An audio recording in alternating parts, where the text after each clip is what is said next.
Welcome to chemistry classes.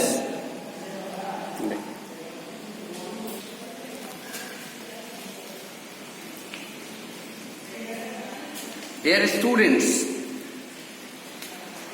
Previously जो video मैंने आपको भेजा है या आपने पढ़ा और देखा है उसका नोटशीट आपको तैयार करना है। स्कूल मैनेजमेंट आपको एक डेट देगी, उस डेट पर अपने कॉपी को, अपने नोटशीट को अपने पेरेंट्स के द्वारा भेज देना है। यहाँ उस कॉपी का चेकिंग कर ली जाएगी, रिमार्क्स डाल दिए जाएंगे और फिर वो आपको वापस कर दिया जाएगा। यह पूरा प्रोसेस आपको खुद से करके रखना है, क्योंकि पढ़ाई अपने नियत समय से चल रही है। साथ ही आपको अगर कोई भी इंक्वायरी हो तो आप स्कूल के पेज पर डाल सकते हैं और उसको हम लोग देखेंगे। फिर जो आपके क्वेश्चंस होंगे वो क्वेश्चंस के आंसर आपको दिए जाएंगे। मोस्ट प्रोबेबली हम लोग बात करने जा रहे थे आज केमिकल रिएक्शंस में balancing of chemical equation, that is the balancing of chemical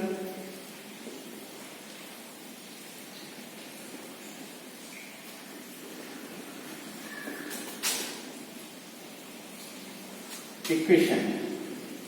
ये अब बैलेंसिंग कैसे होती है उस पर चर्चा चल रही कि केमिकल इक्वेशन का बैलेंस कैसे करेंगे। The process of making the number of different types of atoms equal on both sides of an equation is called balancing of equations. एक ऐसी प्रोसेस, एक ऐसी विधि जिसके द्वारा रिएक्टेंट और प्रोडक्ट दोनों में जो भी एलिमेंट्स लिए जा रहे हैं या कंपाउंड्स लिए जा रहे हैं उसमें उपलब्ध जो एलिमेंट्स हैं उस एलिमेंट्स का दोनों ही तरफ इक्वल नंबर्स होना चाहिए। एक्चुअली मास के हिसाब से भी इक्वल होना चाहिए, मास भी इक्वल होना चाहिए, रिएक्टेंट का मास और प्रोडक्ट का मास। और नंबर ऑफ एटम्स अगर बराबर हैं तो नेचुरली उसके क्या मिलेंगे कि उसको दिखाया जा सकता है कि कुल मिलाकर रिएक्टेंट और प्रोडक्ट दोनों में मास बराबर है। सो एक इक्वेशन मैंने दिया आपके लिए, H2 plus O2 is equal to क्या बना रहे हैं हम लोग, वाटर। हाइड्रोजन ऑक्सीजन के साथ रिएक्ट कर रहा है और बन रहा है क्या, वाटर। यहां हाइड्रोजन के दो मॉलिक्यूल्स हैं, ऑक्सीजन के दो मॉलिक्यूल्स हैं, लेकिन ये रिएक्टेंट के पार्ट में है। जबकि यहां जो दिया जा रहा है प्रोडक्ट में क्या दिखाया जा रहा है, हाइड्रोजन 2 यूनिट है जबकि ऑक्सीजन का केवल 1 यूनिट है। तो अगर रिएक्टेंट को देखें और प्रोडक्ट देखें तो प्रोडक्ट में हाइड्रोजन की संख्या है 2 और ऑक्सीजन की संख्या है 2 एटम्स की, जबकि हाइड्रोजन की संख्या है यहां पर 2 और ऑक्सीजन क्या है 1। तो ये अनबैलेंस इक्वेशन, अनबैलेंस इक्वेशन को ट्रांसफर किया गया इसमें बैलेंसिंग ऑफ इक्वेशन में।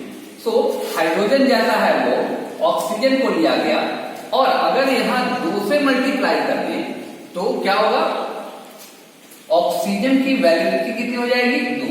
तो यहां पर ऑक्सीजन कितना मिल जाएगा, 2।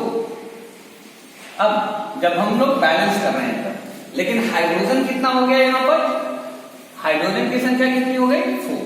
ये प्रोडक्ट के पार्ट में हो गया। अब यहां देखेंगे कि इधर क्या है, तो यहां भी अगर 2 से मल्टीप्लाई कर दें तो हाइड्रोजन की संख्या कितनी हो जाएगी, 4 और ऑक्सीजन की संख्या कितनी है, 2। तो अब रिएक्शन क्या हो गया, फुल्ली बैलेंस्ड है। हाइड्रोजन भी चार्ज दोनों ही तरफ, ऑक्सीजन भी 2-2 to make the equation more informative.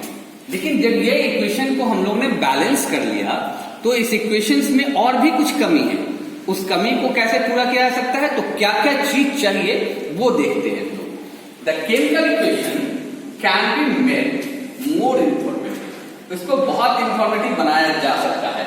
किस तरह से, इन 3 वेज, 3 तरीके से।